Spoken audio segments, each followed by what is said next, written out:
आज हमारा जो क्लास होगा वो माइक्रोबायोलॉजी पर होगा। कुछ टॉपिक हमने आप लोगों को पहले भी पढ़ा दिए हैं और उसमें उसके हम शॉर्ट समरी उसका लेंगे जो हमने पहले पढ़ाया था। और आज जो है हम बैक्टीरियल सेल स्ट्रक्चर इसके बारे में हम कंटिन्यू करते हैं। चलिए हम अपने स्क्रीन शेयर करते हैं। माइक्रोबायोलॉजी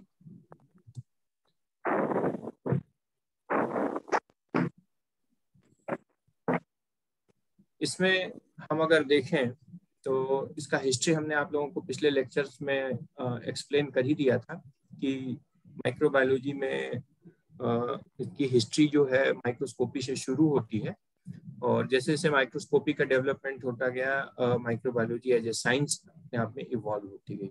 तो कुछ प्रोमिनेंट माइक्रोबायोलॉजिस्ट जो इसमें हुए हैं उनके बारे में हम लोग जो है देखेंगे हिस्ट्री कहाँ से इनकी स्टार्ट हो रही है। तो जहाँ से क्वेश्चन आपके अधिकतर पूछे जाते हैं एग्जामिनेशन में, हमने उन चीज़ों को स्पेशली सिलेक्ट किया हुआ है। तो इसमें जो पहला नाम आ रहा है वो है रॉबर्ट हुक का। रॉबर्ट हुक ने ही सबसे पहले जो है माइक्रो ऑर्गेनिज्म को देखा। बॉटनी में हम लोग पढ़ते हैं कि इन्होंने प्लांट सेल को देखा और प्लांट सेल में बेसिकली इन्होंने डेड सेल वॉल देखी थी कॉर्क की, लेकिन इन्होंने कुछ फंजाई को भी देखा था अपने माइक्रोस्कोप से। फिर दूसरा जो नाम आता है, रॉबर्ट हुक इंग्लिश थे, मीन्स ब्रिटिश सिटीजन थे। एंटोनी वॉन ल्यूवेनहॉक ये डच थे, हॉलैंड के रहने वाले थे और बहुत ही मल्टी टैलेंटेड पर्सनालिटी थे एंटोनी वॉन ल्यूवेनहॉक। बहुत सारे इनके पास, ये बढ़ई का काम भी जानते थे, इंजीनियर भी थे, डॉक्टर भी थे, माइक्रोबायोलॉजी पे भी इन्होंने काम किया, पेशे से ये कपड़े का काम करते थे। तो ये मल्टी टैलेंटेड पर्सनालिटी थे एंटोनी वॉन ल्यूवेनहॉक। और जो इन्होंने सबसे पहले लिविंग बैक्टीरिया देखने का एक क्रेडिट इन्हीं को जाता है, ठीक है, फर्स्ट लिविंग बैक्टीरिया। फिर फेमस माइक्रोबायोलॉजिस्ट में जो है अपने टाइम में एडवर्ड जेनर हुए, जिन्होंने सबसे पहले स्मॉल पॉक्स का वैक्सीनेशन प्रोसेस स्टार्ट किया। आज हम लोग कोविड वैक्सीन की बात करते हैं, तो ये जो वैक्सीन जो सबसे पहले उन्होंने डिस्कवर किया था, ये प्रोसेस जो इन्वेंट किया था बेसिकली एडवर्ड जेनर ने किया था। इस हिस्ट्री हमने आपको पढ़ा दिया कैसे एडवर्ड जेनर ने जो है काउ पॉक्स पहले बीमारी होती थी, तो जिन लोगों को काउ पॉक्स होता था उनको स्मॉल पॉक्स नहीं होता था। तो इन्होंने क्या किया था कि एक बच्चे को जिसे कि स्मॉल पॉक्स हो गया था उसके स्किन में काउ पॉक्स का वायरस जो है, काउ पॉक्स का पस निकाला और उसको इंजेक्ट कर दिया। तो उससे ये देखा कि उसमें जो है ये इम्यूनिटी डेवलप हो गई पॉक्स वायरस के अगेंस्ट और वो बच गया।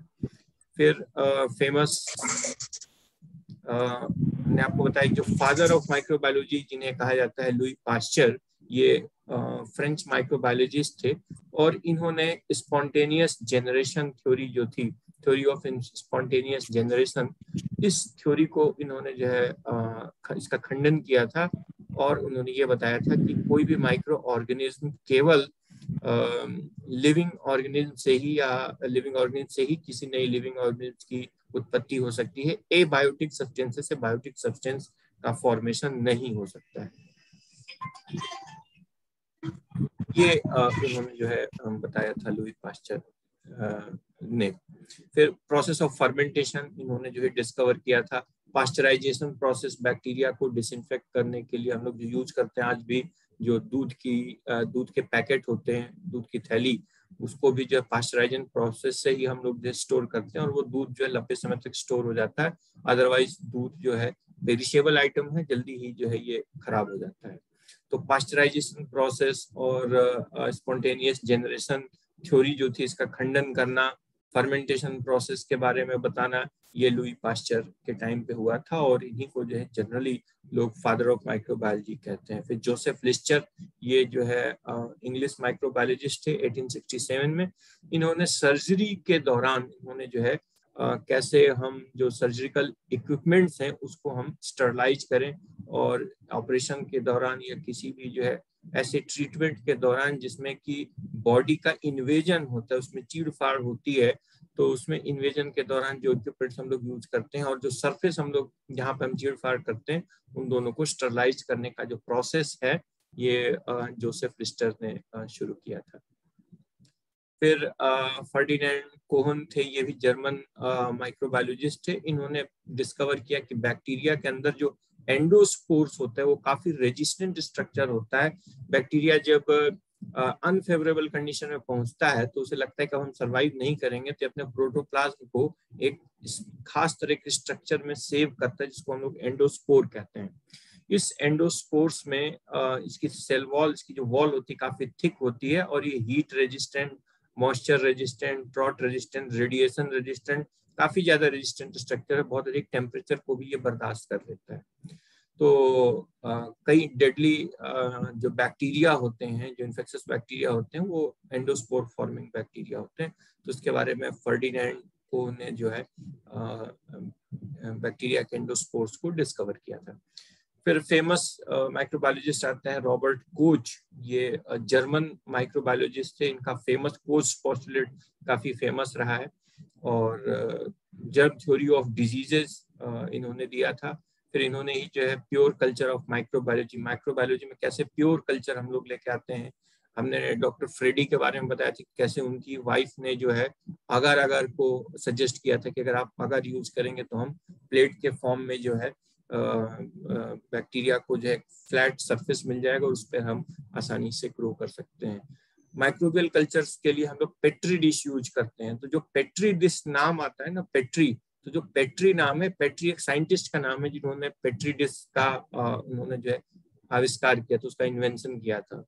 ठीक है, तो ये आप लोग इस बात को ध्यान रखिएगा। कई बार वाइवा में भी क्वेश्चन ये पूछा जाता है या ऑब्जेक्टिव में भी ये पूछा जा सकता है कि पेट्री डिश जो है कहाँ से आया ये टर्म। तो पेट्री डिश वास्तव में पेट्री नाम के एक साइंटिस्ट थे जिन्होंने वो पेट्री डिश बनाई थी और बैक्टीरियल कल्चर्स के लिए हम लोग उसको कॉमनली यूज करते हैं। ये दोनों ये लोग कॉन्टेम्पोरेरी थे। रॉबर्ट कोच ने ही जो है ट्यूबरकुलोसिस और कॉलरा बीमारी ये बैक्टीरिया की वजह से होता है और उनके बैक्टीरियल एजेंट्स की खोज की थी, इसलिए जो है ये काफी फेमस रहे। फिर सर्गेई विनोग्राड्स्की, ये रशियन माइक्रोबायोलॉजिस्ट थे। इन्होंने कीमोलिथोट्रॉफिक और chemo autotrophic nitrogen fixing bacteria और सल्फर बैक्टीरिया, इन बैक्टीरिया की खोज की थी। ये बैक्टीरिया जो है ऑटोट्रॉफिक बैक्टीरिया होते हैं, यानी कि अपना भोजन खुद बनाते हैं। केमिकल सब्सटेंसेस के ऑक्सीडेशन के द्वारा जो है ये जो बैक्टीरिया बनाते हैं अपना भोजन, इनको हम लोग कीमोलिथोट्रॉफिक बैक्टीरिया कहते हैं। ये सल्फर के ऑक्सीडेशन से, आयरन के ऑक्सीडेशन से, ये नाइट्रोजन के ऑक्सीडेशन से अपना भोजन खुद बना लेते हैं, अपनी एटीपी जनरेट कर लेते हैं। जैसे पौधे फोटोसिंथेसिस करते हैं वैसे ये क्या करते हैं कि फोटोसिंथेसिस में सूर्य के प्रकाश की उपस्थिति में जो है क्या करते हैं कि ये कार्बन डाइऑक्साइड का जो है रिडक्शन करते हैं और उस पर ग्लूकोज बना लेते हैं।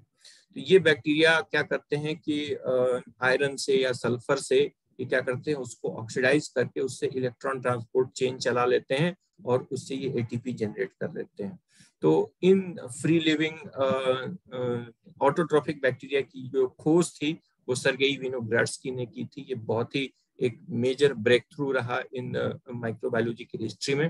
फिर मार्टिनस बीजरिंग, ये जो है डच माइक्रोबायोलॉजिस्ट थे और इन्होंने जो है एनरिचमेंट कल्चर टेक्निक, कैसे हम बैक्टीरिया का एनरिचमेंट कल्चर करते हैं, इन्होंने खोज किया। और बीजरिंग को ही सबसे पहले वायरस का कॉन्सेप्ट देने का श्रेय दिया जाता है कि कैसे वायरस इनकी क्या प्रॉपर्टीज होती है और virus as a microorganism उसमें किस तरीके से किन किन प्रॉपर्टीज के आधार पर हम जो है किसी वायरस को आइडेंटिफाई कर सकते हैं। ये उन्होंने बीजरिंग ने दिया था। जब हम वायरसेस के बारे में पढ़ाएंगे तो वायरस की हिस्ट्री हम जो है उसके आगे हम कंटिन्यू करेंगे। राइट, नेक्स्ट चलते हैं।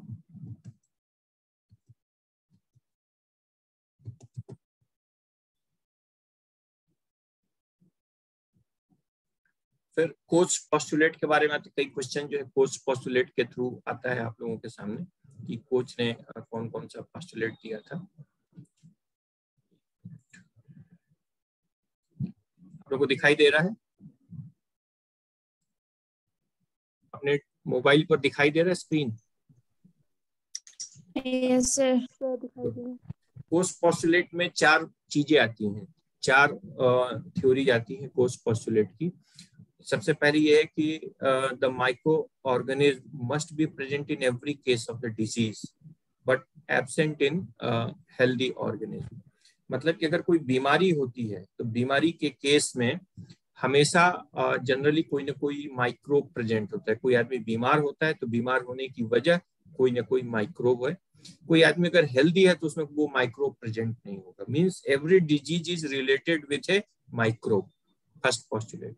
सेकंड पोस्टुलेट क्या होता है कि अगर हम डिजीज पर्सन को हम देखें, उसका हम जो है डायग्नोसिस करें, तो उसके बॉडी से हम जो है सस्पेक्टेड माइक्रो ऑर्गेनिज्म को आइसोलेट कर सकते हैं, और आइसोलेट करने के बाद उसका प्योर कल्चर भी कर सकते हैं। यानी कि हर एक डिजीज एक माइक्रोब से रिलेटेड है। डिजीज पर्सन से हम माइक्रोब को आइसोलेट कर सकते हैं और उसका प्योर कल्चर कर सकते हैं। ठीक, तो सेकेंड पोस्टुलेट क्या कहता है कि डिजीज पर्सन से हम उस माइक्रोब को आइसोलेट कर सकते हैं, और आइसोलेट करने के बाद उसको हम जो है प्योर कल्चर कर सकते हैं। थर्ड पोस्टुलेट क्या कहता है कि अगर जो हमने जो माइक्रो ऑर्गेनिज्म आइसोलेट करके कल्चर किया, उसको हम अगर दोबारा हेल्दी पर्सन में उस माइक्रो ऑर्गेनिज्म को डाल दें, तो हेल्दी पर्सन में भी वही डिजीज के सिम्टम दिखाई देंगे जिस डिजीज पर्सन से हमने उस माइक्रोब को आइसोलेट किया। यानी कि दोनों के जो सिम्टम होंगे वो सिमिलर होंगे, चाहे वो ऑलरेडी पहले से बीमार रहा हो, उसकी बॉडी से हमने बैक्टीरिया निकाल के कल्चर किया हो, अब उस कल्चर्ड बैक्टीरिया को किसी हेल्दी ऑर्गेनिज्म में, किसी हेल्दी इंडिविजुअल में अगर हम इंजेक्ट करेंगे, तो वो व्यक्ति भी उसी बीमारी से ग्रस्त हो जाएगा। चौथा पोस्टुलेट ये कहता है कि अगर हमने जो प्योर कल्चर वाला बैक्टीरिया था, जो कि जिसको हमने जो है डिजीज पर्सन से आइसोलेट करके कल्चर किया, उसको अगर हमने जो है उसको हमने अगर हेल्दी पर्सन में इंट्रोड्यूस किया, तो इंट्रोड्यूस होने के बाद वो सेम डिजीज काज करेगा, और साथ ही साथ उससे उस जो दूसरा जो डिजीज पर्सन तैयार हुआ इन्फेक्शन के बाद, नए इन्फेक्शन के बाद, उससे भी हम जो है उस सेम माइक्रो ऑर्गेनिज्म को आइसोलेट कर सकते हैं और जो है उसको हम कल्चर कर सकते हैं। तो इसको हम लोग बोलते हैं कोल्स पोस्टुलेट। ये एक आध क्वेश्चन जो है कोल्स पोस्टुलेट से जो है जरूर इसमें आता है। फिर आता है 5 किंगडम क्लासिफिकेशन। आपके सिलेबस में है 5 किंगडम क्लासिफिकेशन, विटेकर ने दिया था। आप लोग यहाँ ध्यान से देखेंगे, विटेकर जो थे इन्होंने ही जो है 5 किंगडम क्लासिफिकेशन दिया था। इन्होंने जो ऑर्गेनिज्म है, ऑर्गेनिज्म को उन्होंने 5 ग्रुप में बांटा था: Monera, protista, Plantae, animalia and fungi. आप यहाँ पर ये देख सकते हैं, ये है मोनेरा, ये प्रोटिस्टा, ये प्लांट्स, एनिमल्स और ये फंजाई। ये 5 ग्रुप में इन्होंने जो है माइक्रोब्स को नहीं बल्कि लिविंग ऑर्गेनिज्म्स को डिवाइड किया था। मोनेरा में क्या प्रॉपर्टीज होती है? Monera are prokaryotic, unicellular, they absorb और photosynthesize the substances, they are motile और non motile and asexual. Important क्या है, मोनेरा में सारे प्रोकैरियोटिक ऑर्गेनिज्म को रखा जाता है, यानी बैक्टीरिया, वायरसेस, एक्टिनोमाइसिड्स, ये सारे के सारे प्रोकैरियोट, साइनोबैक्टीरिया, ये सब मोनेरा के पार्ट होंगे। प्रोटिस्टा में क्या होगा? Protista they are eukaryotic unicellular. इनका इंपॉर्टेंट पॉइंट क्या है? अब यहाँ पर सारे ऑर्गेनिज्म प्रोकैरियोटिक थे, यहाँ पर सारे ऑर्गेनिज्म यूकैरियोटिक हो गए। तो प्रोटिस्टा में यूकैरियोटिक यूनिसेलुलर। खास बात क्या है, यूकैरियोटिक में यूनिसेलुलर भी होंगे, मल्टी सेलुलर भी होंगे। तो मल्टी सेलुलर के लिए अलग ग्रुप रखा है, लेकिन जितने भी यूकैरियोटिक यूनिसेलुलर हैं इनको उन्होंने प्रोटिस्टा में रखा। अब यूकैरियोटिक मल्टी सेलुलर की बात करें तो यूकैरियोटिक मल्टी सेलुलर 3 ग्रुप्स में डिवाइड हुए। फंजाई है ना, जिसमें की जो है सेल वॉल जो है काइटिन की पाई जाती है, और दे आर पैरासिटिक और saprophytic. Animals eukaryotic multicellular motile, and plants, इनका जो सबसे इंपॉर्टेंट कैरेक्टरिस्टिक फीचर होता है, दे आर ऑटोट्रोफिक, फोटोसिंथेटिक। ठीक, तो इस तरीके से विटेकर ने जो है 5 किंगडम क्लासिफिकेशन दिया, और उस 5 किंगडम क्लासिफिकेशन में इन्होंने ऑर्गेनिज्म्स को 5 अलग अलग ग्रुप्स में इनके मॉर्फोलॉजिकल फीचर और न्यूट्रिशन के आधार पर इन सभी को डिवाइड किया था। फिर अब आते हैं हम लोग बैक्टीरिया के शेप के बारे में, कि बैक्टीरिया, हम यहाँ से स्टार्ट करते हैं, कितने तरह के जो है बैक्टीरियल शेप पाए जाते हैं। तो जो सिंपल बैक्टीरिया का जो शेप होता है वो 2 होता है। एक तो स्फेरिकल बॉल शेप, और दूसरा रॉड शेप। तो जो बॉल शेप बैक्टीरिया होते हैं, यहाँ पर आप देखेंगे ये बॉल जैसा जो बैक्टीरिया दिख रहा है इसको हम लोग बोलते हैं कॉकस, और जो रॉड शेप बैक्टीरिया होता है उसको बोलते हैं बैसिलस। बैसिलस और कॉकस ये दो मेन शेप है। Bacillus means rod shape, caucus means spherical ball shape. अब देखिए यहाँ पर जो डिप्लोकोकाई होते हैं, डिप्लोकोकाई में जो प्लेन ऑफ डिवीजन है वो एक ही प्लेन में डिवाइड कर रहे हैं। तो एक से दो बैक्टीरिया हो गए, प्लेन ऑफ डिवीजन 1 है, तो ये क्या हो गया, डिप्लोकोकाई। अब यही प्लेन ऑफ डिवीजन कंटिन्यू होता चलेगा, 2 से 3, 3 से 4, इस तरह से डिवाइड होते चले गए, तो इसी को हम लोग बोल देते हैं streptococci. Strepto means chain, cocci bacteria जब लगातार डिवाइड करते हुए एक ही प्लेन में डिवाइड करते हुए चेन में आ गए तो इसको हम लोग बोलते हैं स्ट्रेप्टोकोकाई। फिर यहाँ पर आप देखेंगे ये टेट्राड बैक्टीरिया, टेट्राड बैक्टीरिया में देखिए प्लेन ऑफ डिवीजन 2 हो गया, 2 प्लेन में यहाँ पर बैक्टीरिया डिवाइड कर रहे हैं, तो इनको हम लोग टेट्राड बैक्टीरिया कहते हैं। फिर सार्सिनी बैक्टीरिया, यहाँ पर आप ये देखिए सार्सिनी बैक्टीरिया 3 प्लेन में डिवाइड कर रहे हैं, देखिए क्यूबिकल शेप है इनका। सार्सिनी जो बैक्टीरिया है इनका शेप कैसा है, क्यूब के आकार का है, 1, 2, 3 प्लेन में ये डिवाइड हो रहे हैं। ठीक, ऐसे बैक्टीरिया को हम लोग सार्सिनी बैक्टीरिया कहते हैं। फिर जो स्टेफेलोकोकाई है इसमें जो डिवीजन ऑफ प्लेन है, मोर देन 3 या मल्टीपल प्लेन ऑफ डिवीजन में बैक्टीरिया डिवाइड हो रहा है, और ये देखिए अंगूर के गुच्छे की तरह यहाँ पर ये बैक्टीरिया डिवाइड हो जाते हैं, इनको हम लोग बोलते हैं स्टेफाइलोकोकाई बैक्टीरिया। ठीक, तो ये जो डिवीजन आता है ये बेसिकली इनके डिवीजन के प्लेन, सेल डिवीजन कितने प्लेन में हो रहा है इस आधार पर, और फिर उसका शेप क्या आ रहा है इस आधार पर ये बैक्टीरिया का डिवीजन होता है। बैसिलस में देखें तो ये सिंगल बैसिलस है, इसमें भी एक प्लेन में डिवाइड हो रहा है, तो 2 बैक्टीरिया अगर एक साथ रॉड शेप आ गए डिवीजन के बाद तो इनको बोलते हैं डिप्लोबैसिलस। फिर पूरी अगर चेन बन गई बैक्टीरिया की एक ही प्लेन में डिवाइड करने की वजह से, तो इसको हम लोग बोलते हैं स्ट्रेप्टोबैसिलस। स्ट्रेप्टो मींस चेन में जो है, बैसिलस ऐसा बैसिलस जो चेन में बना हुआ उसको हम लोग स्ट्रेप्टोबैसिलस बोलते हैं। फिर ये है कोकोबैसिलस, जब छोटे छोटे बैक्टीरिया जो है स्फेरिकल बैक्टीरिया आपस में चिपक करके या जुड़ करके एक रॉड शेप स्ट्रक्चर बनाते हैं, तो इसको हम लोग जो है कोकोबैसिलस शेप बोलते हैं।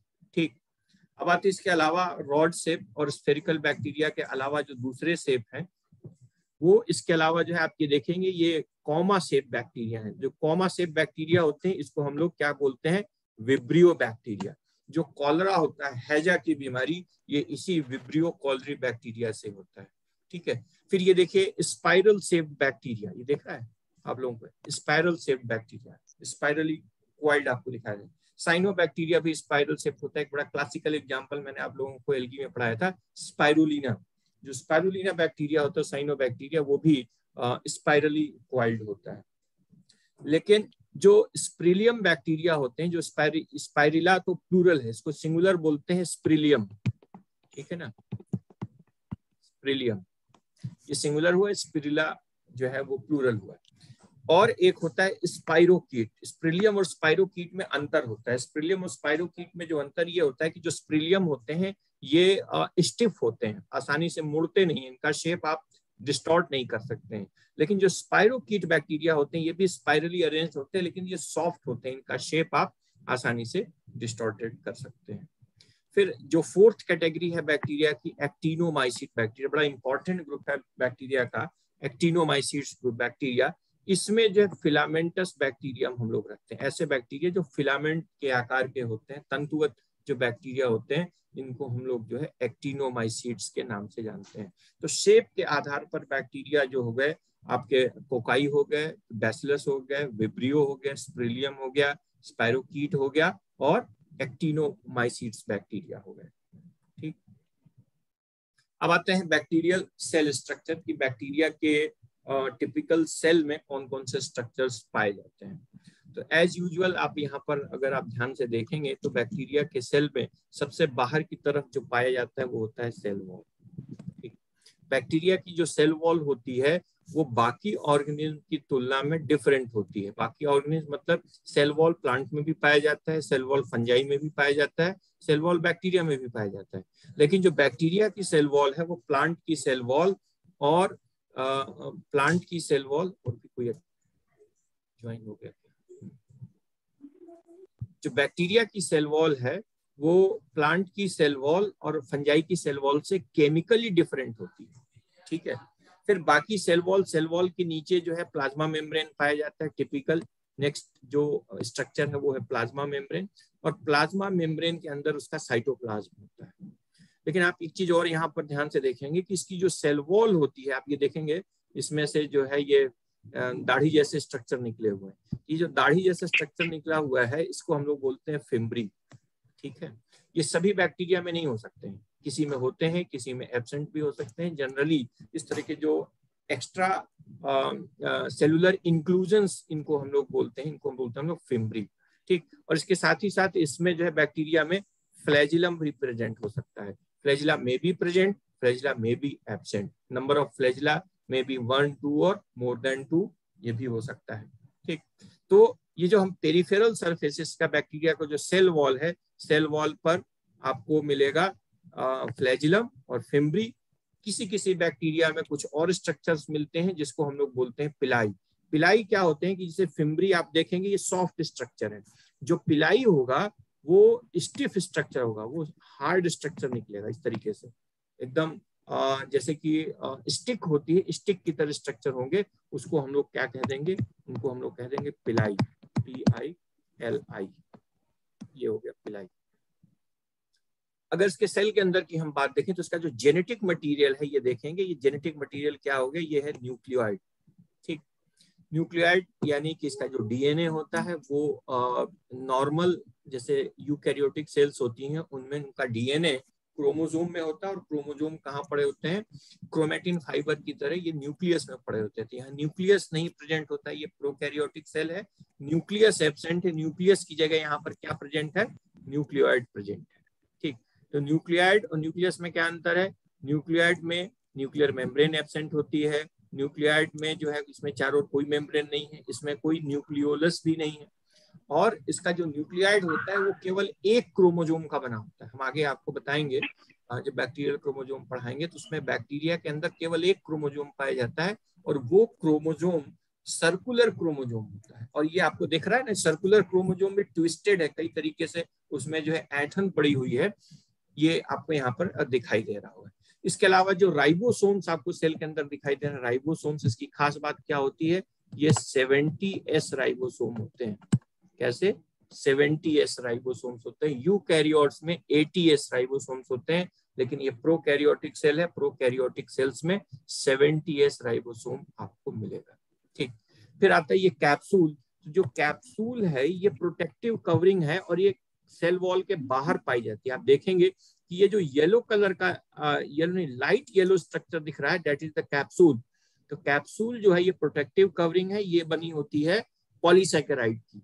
ये किसकी बनी होती है, पॉलीसैकेराइड यानी शुगर की बनी होती है। और उसके कैप्सूल के नीचे जो डार्क कलर का स्ट्रक्चर दिख रहा है, डार्क येलो, ये सेल वॉल है, ठीक। और डार्क येलो के नीचे जो ब्राउन कलर का स्ट्रक्चर दिख रहा है या ग्रेइश येलो टाइप के जो स्ट्रक्चर दिख रहा है वो है प्लाज्मा मेम्ब्रेन। तो इसकी जो प्लाज्मा मेम्ब्रेन होती है बैक्टीरिया की, that is the normal plasma membrane, phospholipid layer की बनी होती है। जैसे कि आपने देखा होगा कि प्लाज्मा मेम्ब्रेन में जो है फॉस्फोलिपिड बाइलेयर होता है, उसमें एक्सट्रिंजिक प्रोटीन और इंट्रिंजिक प्रोटीन होती है। सिमिलर स्ट्रक्चर बैक्टीरिया के प्लाज्मा मेम्ब्रेन में भी पाया जाता है, ठीक। फिर हमने और भी इसमें जो है ये क्रोमोसोम डीएनए की चर्चा कर ली। इसके बाद हम देखेंगे इंक्लूजन बॉडीज। इंक्लूजन बॉडीज वो स्ट्रक्चर्स होते हैं जो बैक्टीरिया अपने सेल के अंदर स्टोर करके रखता है।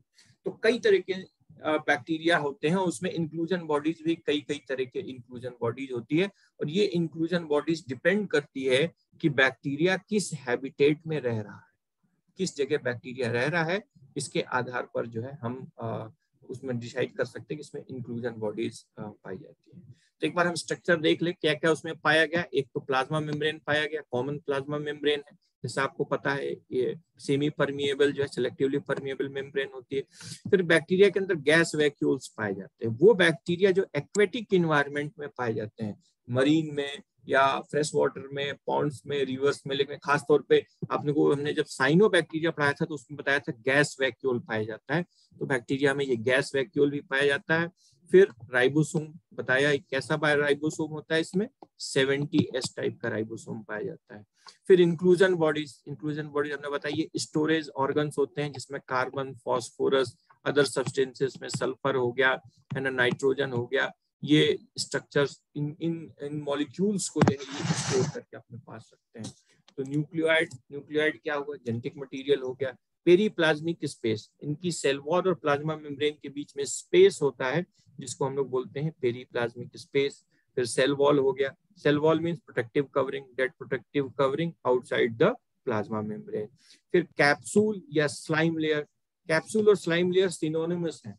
जब कैप्सूल जो होता है ये सेल वॉल के बाहर पाया जाएगा, जब सेल वॉल के बाहर पाए जाने वाला कवरिंग कैप्सूल हार्ड होता है तो उसको कैप्सूल बोलते हैं, और जब वो सॉफ्ट होता है, जैसे आपने साइनोबैक्टीरिया देखा होगा, लिंगबिया को देखा होगा या नॉस्टॉक को देखा होगा, उसके चारों ओर जो है जिलेटिनस सेल वॉल पाई जाती है ना, तो वो जो स्लाइम लेयर होता है वो सॉफ्ट होता है और कैप्सूल जो होता है वो हार्ड होता है। यानी जब एक्वेटिक कंडीशन में पाए जाएंगे जहां पर नमी या मॉइस्चर ज्यादा है तो वहां पर उसको हम स्लाइम लेयर्स बोलते हैं, और जब ये नॉन ह्यूमिड कंडीशन में पाया जाएगा, ड्राई कंडीशन में पाया जाएगा, तो वहां पर उसकी जो कैप्सूल होती है सेल वॉल के बाहर वो सॉलिड होती है, स्टफ होती है, उसको हम लोग जो कैप्सूल बोलते हैं। ये बेसिकली रेजिस्टेंट होते हैं और ये प्रोटेक्शन का काम करते हैं।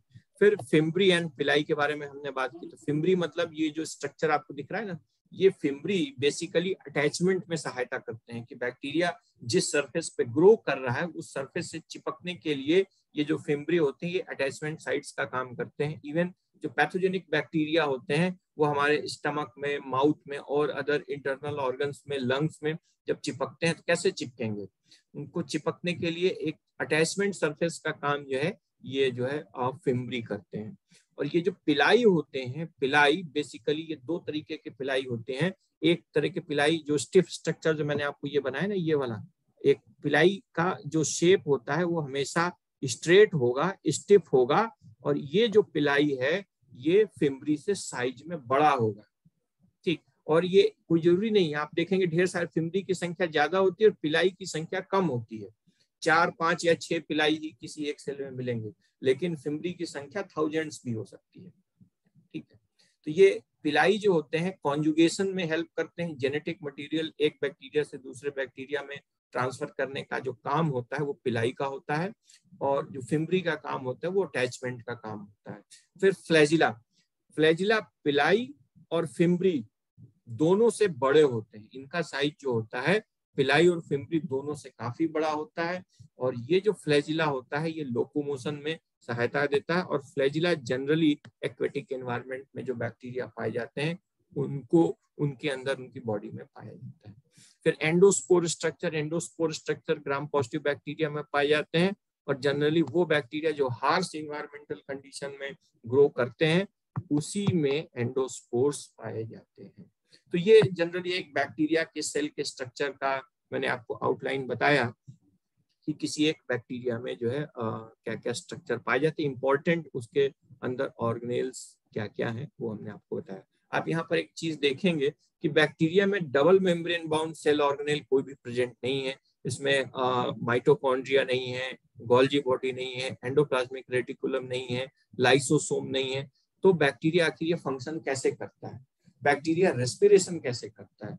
तो बैक्टीरिया में जो रेस्पिरेशन होता है वो प्लाज्मा मेम्ब्रेन के थ्रू होता है। इसका जो प्लाज्मा मेम्ब्रेन होती है, ये प्लाज्मा मेम्ब्रेन के थ्रू ही इसमें से जो है ये रेस्पिरेशन करने की इसके अंदर कैपेसिटी आती है, और इसी में जो है ये एंजाइम्स पाए जाते हैं। ठीक, अब मैं आपको कुछ बता दूं, जैसे कि आपके सिलेबस में मीजोसोम्स का जिक्र किया हुआ है कि मीजोसोम्स क्या होते हैं। तो जो मीजोसोम्स होते हैं, ये जो बैक्टीरिया का प्लाज्मा मेम्ब्रेन है इसके अंदर एक फोल्डेड स्ट्रक्चर पाया जाता है। ठीक, इस फोल्डेड स्ट्रक्चर को हम लोग क्या कहते हैं, मीजोसोम्स कहते हैं। इसी में अगर हम इसको लिख दें तो इसको क्या कहते हैं हम लोग, मीजोसोम। लेकिन ये जो स्ट्रक्चर है मीजोसोम, जनरली ये देखा गया है कि मीजोसोम के अंदर रेस्पिरेटरी एंजाइम्स ढेर सारे पाए जाते हैं, और ये रेस्पिरेशन जिन बैक्टीरिया में रेस्पिरेशन रेट हाई होता है वहां पर ये एक टेम्परेरी स्ट्रक्चर बन जाता है जिसको हम लोग जो है मीजोसोम्स कहते हैं। और ये स्ट्रक्चर परमानेंट नहीं है, ऐसा नहीं है कि हमेशा बना रहेगा, मान लीजिए बैक्टीरिया का इन्वायरमेंटल कंडीशन चेंज होता है तो मीजोसोम्स गायब भी हो जाते हैं, इसलिए इनको हम लोग आर्टिफैक्ट्स स्ट्रक्चर बोलते हैं, जो कि टेम्पररीली बनते हैं उसके बाद ही गायब हो जाते हैं। तो mesosomes they are the site of respiratory enzymes which are formed in plasma membrane of the bacteria. They are the artifact structure which are not permanent and they are only formed when it is required by the bacteria, not at a particular site but any site of the plasma membrane. ठीक, ये bacterial cell structure है, ये चीजें और हमने यहाँ दूसरे इसमें आपको डिटेल से दिखाई दे रही है। देखिए यहाँ पर ज्यादा अच्छे से दिख रहा होगा, ये जो है ये इसका फ्लैजिला है, देखिए बाकी सबसे काफी लंबा इंक्लूजन है, और ये पिलाई है, ये देखिए सिंगल, इसको पिलस बोलते हैं। ठीक है, ये देखिए रॉड से एकदम स्टिफ स्ट्रक्चर है, जैसे पेन होता है ना वैसे ये पिलस है। फिर ये देखिए ये फिम्ब्री है, छोटे छोटे ढेर सारे ये फिम्ब्री क्या करते हैं, बैक्टीरिया को अपने सरफेस में अटैच होने में ये मदद करते हैं। फिर अगर इसकी सेल वॉल देखें सेल सरफेस पर, तो सबसे आउटर मोस्ट लेयर जो है ये कैप्सूल की हो गई, ये ब्राउन कलर का कैप्सूल। फिर इसके नीचे क्या है, ये सेल वॉल, ये देखिए ये क्या हो गया, सेल वॉल। फिर इसके नीचे क्या है, ये प्लाज्मा मेम्ब्रेन जो येलो कलर का है, ये प्लाज्मा, यानी plasma membrane inner most living structure है। सेल वॉल डेड स्ट्रक्चर होता है जो प्रोटेक्शन का काम करता है, और कैप्सूल जो होता है, कैप्सूल सेल वॉल के ऊपर होता है। वो दोनों कैप्सूल और सेल वॉल दोनों मिलकर के प्रोटेक्शन का काम करते हैं। ठीक, फिर इसके बाद ये देखिए पूरा जो ब्लू कलर में लिख रहा है ये न्यूक्लियोइड है, इस यही बैक्टीरिया का क्रोमोसोम है। बैक्टीरिया का जो क्रोमोसोम है केवल एक क्रोमोसोम पाया जाता है। कुछ बैक्टीरिया में इस क्रोमोसोम के अलावा एक्स्ट्रा क्रोमोसोमल मटेरियल होता है जिसको हम लोग प्लाज्मिड बोलते हैं, ये भी डीएनए का बना होता है। इसका जो न्यूक्लियोइड है, न्यूक्लियोइड ये डीएनए का बना होता है, और ये जो प्लाज्मिड होता है it is also made up of DNA. ठीक, और इसका बड़ा इंपॉर्टेंट रोल है बायोटेक्नोलॉजी में, रिकॉम्बिनेंट डीएनए टेक्नोलॉजी में यही प्लाज्मिड बहुत इसका यूज किया जाता है जीन ट्रांसफर करने में। ठीक है, तो बाकी चीजें मैं आप लोगों को यहाँ पे मैं बता ही चुका हूँ। अब आते हैं सेल वॉल बैक्टीरिया का, सेल वॉल कैसा होता है। अगर हम सेल वॉल देखें बैक्टीरिया को तो कई तरीके के सेल वॉल पाए जाते हैं, लेकिन एक साइंटिस्ट, डच साइंटिस्ट क्रिश्चियन ग्राम, जो जिनके नाम पे आप लोग जो स्टेनिंग करते हैं ग्राम, उनका नाम है क्रिश्चियन ग्राम।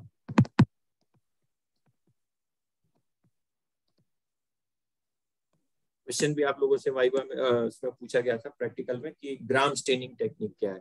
तो इन्होंने ही सबसे पहले बैक्टीरिया को डिफरेंशिएट किया था स्टेनिंग टेक्निक के आधार पर कि बैक्टीरिया स्टेनिंग प्रॉपर्टीज के आधार पर दो तरीके के हो सकते हैं, gram positive bacteria and gram negative bacteria. तो ये जो स्टेनिंग प्रॉपर्टी है बैक्टीरिया के सेल वॉल के ऊपर डिपेंड करती है कि बैक्टीरिया का सेल वॉल कैसा है। आप यहाँ देखेंगे कि जो ग्राम पॉजिटिव बैक्टीरिया है इसमें जो ब्लू कलर का आपको स्ट्रक्चर दिखाई दे रहा है वो ज्यादा थिक दिखाई दे रहा है।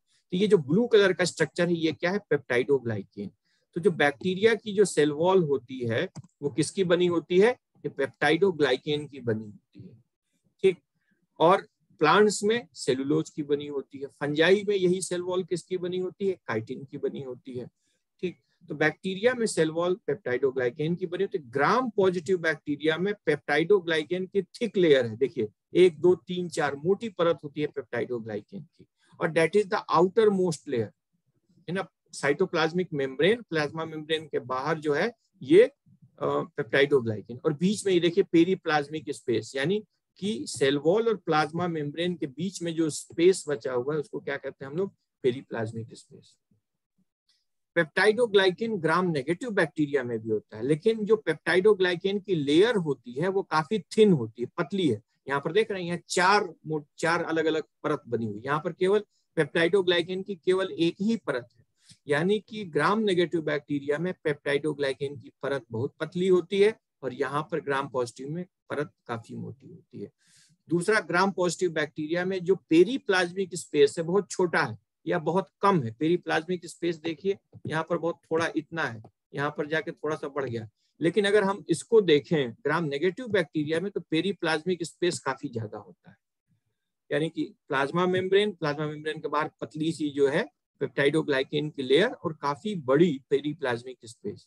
और खास बात ये होती है कि पेप्टाइडोग्लाइकेन लेयर के बाहर इसमें आउटर मेम्ब्रेन भी पाई जाती है, यानी दो प्लाज्मा मेम्ब्रेन की लेयर पाई जाती है ग्राम नेगेटिव बैक्टीरिया में। एक तो मेन प्लाज्मा मेम्ब्रेन और दूसरी पेप्टाइडोग्लाइकेन लेयर के बाहर भी प्लाज्मा मेम्ब्रेन, जिसको हम लोग आउटर मेम्ब्रेन के नाम से जानते हैं। और ये आउटर मेम्ब्रेन पेप्टाइडोग्लाइकेन लेयर से जुड़ी रहती है। किसके द्वारा जुड़ी रहती है? लाइपोप्रोटीन्स के द्वारा जुड़ी रहती है। और इसकी आउटर मेम्ब्रेन को प्रोटेक्ट करने के लिए, मेम्ब्रेन क्या है? सॉफ्ट स्ट्रक्चर है, और सेल वॉल क्या है? हार्ड स्ट्रक्चर है। तो पेप्टाइडोग्लाइकेन हार्ड स्ट्रक्चर है, अब membrane, outer membrane soft structure है। तो इसको ये प्रोटेक्ट करने के लिए इसमें बाहर लाइपोपॉलीसैकेराइड की लेयर होती है। जो ग्रीन कलर का स्ट्रक्चर दिख रहा है ना, ये क्या है? लाइपोपॉलीसैकेराइड्स। ये लाइपोपॉलीसैकेराइड्स जिसे आप प्लाज्मा मेम्ब्रेन में देखेंगे कि आउटर प्लाज्मा मेम्ब्रेन के आउटर लेयर पे ग्लाइकोकैलिक्स पाया जाता है, वैसे ही यहाँ पर इनके प्लाज्मा मेम्ब्रेन के आउटर लेयर पर आप देखेंगे लाइपोपॉलीसैकेराइड्स होते हैं।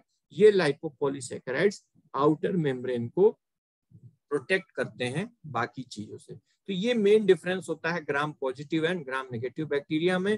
ग्राम पॉजिटिव में आप यहाँ पर देखेंगे पेप्टाइडोग्लाइकेन की काफी थिक लेयर है, यहाँ पर पेप्टाइडोग्लाइकेन की काफी थिन लेयर है।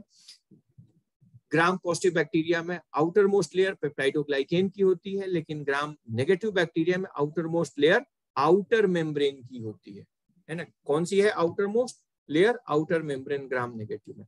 ग्राम पॉजिटिव में आउटर मोस्ट लेयर पेप्टाइडोग्लाइकेन की है, पेप्टाइडोग्लाइकेन के बाहर कोई लेयर नहीं पाया जाता है। ग्राम पॉजिटिव बैक्टीरिया में पेप्टाइडोग्लाइकेन की लेयर काफी थिक होती है, ग्राम नेगेटिव बैक्टीरिया में पेप्टाइडोग्लाइकेन की जो लेयर होती है काफी थिन पाई जाती है।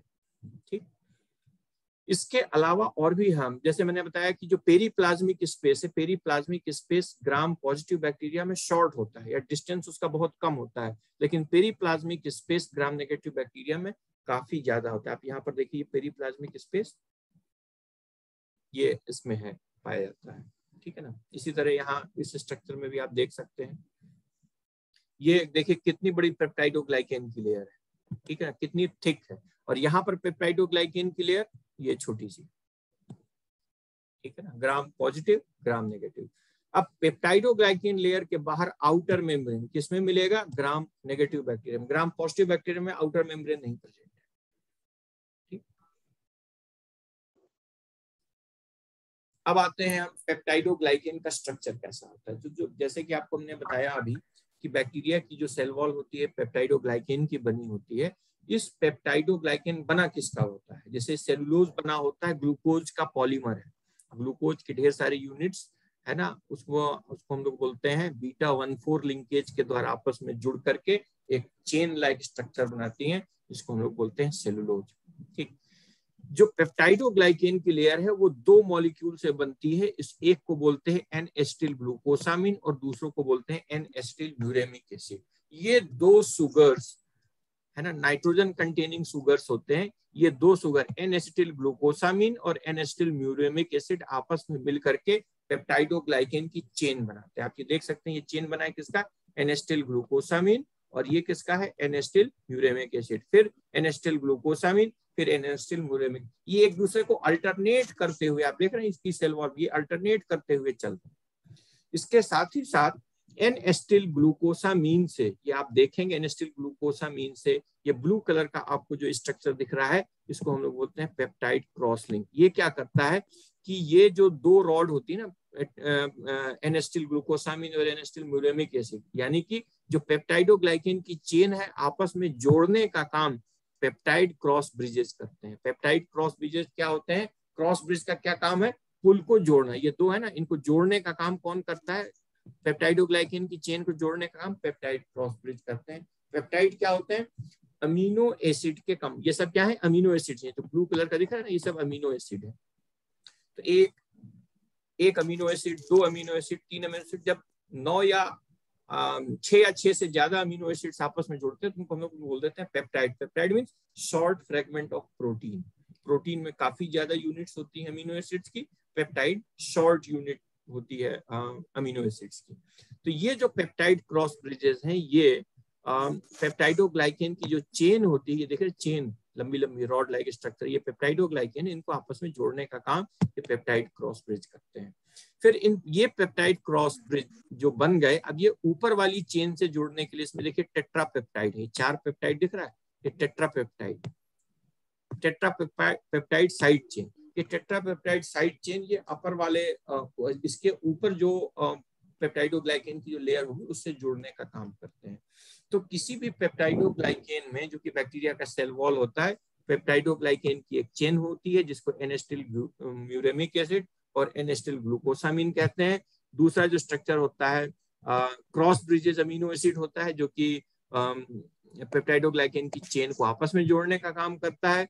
फिर एक होता है साइड चेन अमीनो एसिड, ये जो टेट्रा पेप्टाइड है इसको हम लोग साइड चेन अमीनो एसिड करते हैं। ये जो है ऊपर वाले पेप्टाइडोग्लाइकेन की चेन को जोड़ने का काम करते हैं। देखिए एक के ऊपर एक है ना, 1 2 3, फिर साइड में भी 1 2 3 4।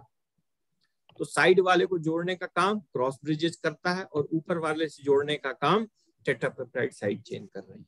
इसके अलावा ग्राम पॉजिटिव बैक्टीरिया में एक इंपॉर्टेंट कंपोनेंट होता है टिकोइक एसिड। ये दिख रहा है आप लोगों को टिकोइक एसिड। टिकोइक एसिड केवल ग्राम पॉजिटिव में ही मिलेगा, ग्राम नेगेटिव बैक्टीरिया में टिकोइक एसिड एब्सेंट होता है।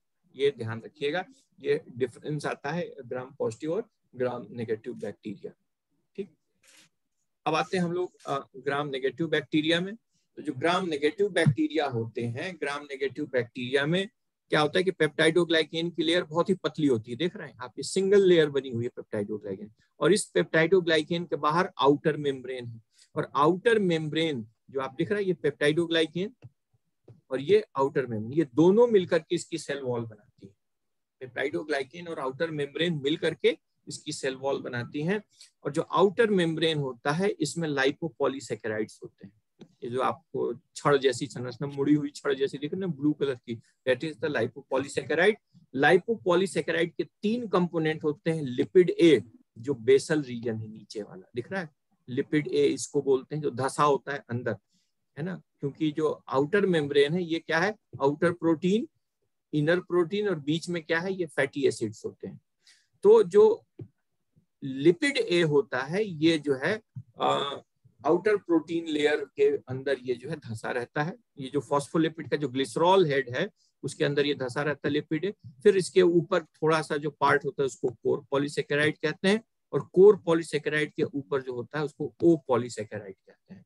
ये तीनों मिलकर के लाइपोपॉलीसैकेराइड का स्ट्रक्चर बनाते हैं। और ये लाइपोपॉलीसैकेराइड जो होता है ये बैक्टीरिया के लिए प्रोटेक्शन का काम करता है और बैक्टीरिया को आइडेंटिफिकेशन में भी ये काम करता है। ठीक, यहाँ पर आप देख सकते हैं ये लाइपोपॉलीसैकेराइड का स्ट्रक्चर बनाया हुआ है, लिपिड ए ये जो कि अंदर धंसा हुआ है, फिर इसके ऊपर ये कोर पॉलीसैकेराइड और उसके ऊपर ओ पॉलीसैकेराइड। ओ पॉलीसैकेराइड बेसिकली ये आइडेंटिफिकेशन से रिलेटेड है, एंटीजन बैक्टीरिया को आइडेंटिफाई करने के लिए ओ पॉलीसैकेराइड इंपॉर्टेंट रोल प्ले करता है।